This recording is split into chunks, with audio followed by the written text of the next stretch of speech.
Hello everyone Odisha exam academy को आपको स्वागत। जदि आपण ओएसएसटीटी परीक्षा ପାଇଁ प्रस्तुति करूछंती ताहेले आजिर एई वीडियो आपणको ପାଇଁ बहुत ही इंपोर्टेंट रहिबो। तो सेथि ପାଇଁ आपण माने वीडियो को कंप्लीटली देखंतु। अनेक प्रार्थींकर प्रश्न रहउछि कि ओएसएसटीटी ପାଇଁ केउ विषय रे प्रथमे पढिबा, केमिति पढिबा एवं प्रतिदिन केते समय पढिबा। तेबे आसंतु जानिबा एक सहज स्टडी प्लान। तो प्रथमे सिलेबस जानतु। प्रथमे ओएसएसटीटी रो संपूर्ण सिलेबस देखंतु। केउ टॉपिक रु प्रश्न आसुची, केउ टॉपिक अधिक इंपोर्टेंट रहिबो सेगुडी को चिन्हट करंतु। केवल पढ़िले हेबो नाही, सिलेबस अनुसार स्मार्ट प्रिपरेशन करबा को पड़िबो।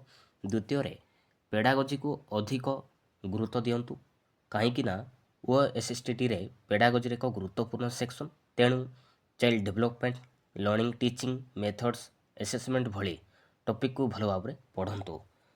प्रतिदिन पेडागोजी रो किछि एमसीक्यू प्रैक्टिस करंतु।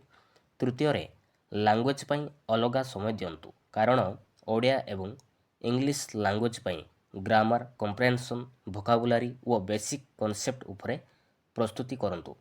प्रतिदिन किछि एमसीक्यू सॉल्व कले धीरे धीरे आपणकर आक्युरेसी बढ़िबो। चतुर्थ रे निज सब्जेक्ट को स्ट्रांग करंतु। आपण जेउ सब्जेक्ट रु ओएसएसटीटी देउछि सेही सब्जेक्ट रो सिलेबस को चैप्टर वाइज पढ़ंतु।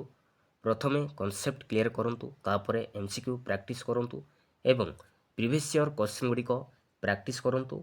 ओएसएसटीटी रो पुराना क्वेश्चन पेपर निश्चित भाव में सॉल्व करंतु।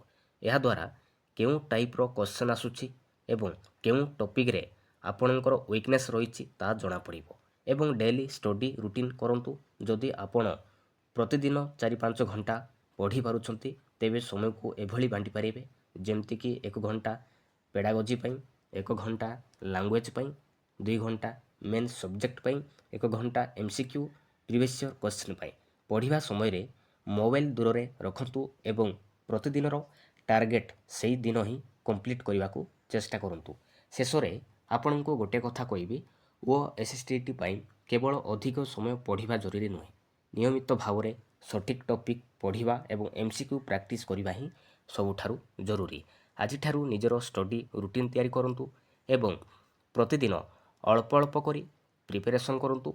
एई वीडियो जदि आपनको भलो लागि थाए ताहेले लाइक करंतु, शेयर करंतु एवं चैनल को सब्सक्राइब रखंतु। Thank you.